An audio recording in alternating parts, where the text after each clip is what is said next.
Tiniyak ng mga otoridad na hindi apektado ang supply ng hipon dahil sa pagtama ng isang uri ng virus sa mga shrimp farm sa Sarangani at General Santos. Hindi rin daw banta sa kalusugan ng tao kung makakain man ng hipon at tinamaan ng naturang virus. Balitang hatid ni Mav Gonzalez.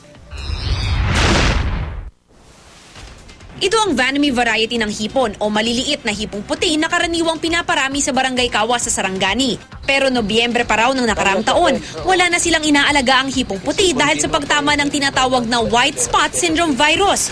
Ayon sa mga nag-aalaga ng prawn farms, nagkakaroon ng puting spot sa katawan ng mga ipon na kalaunay pumapatay sa mga ito. Kapag tinamaan ng white spot syndrome virus ang isang farm, kaya nitong ubusin ang buong shrimp farm sa loob lamang ng 2 hanggang 7 araw.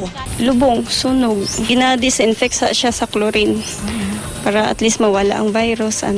Bukod sa tubig, karaniwang carrier ng virus ang mga ibon. Kaya sa San Andres Aquaculture Corporation, nilagyan na ng net at nylon string sa mga pangat para wag makapasok ang mga ibon.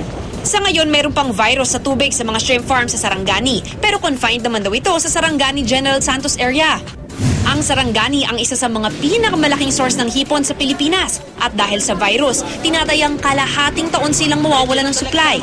Pero pagtitiyak ng Bureau of Fisheries and Aquatic Resources, in terms of total supply in the market, we still have enough shrimp supply. In fact, ang pinag-uusapan nga natin dito, saan dadalhin yung sobra-sobrang supply ng hipon? Wala rin daw itong epekto sa shrimp export industry ng Pilipinas. Ang naapektuhan kasi dito sa white spot syndrome are basically yung tinatawag nating Pineus baname, yung white shrimps.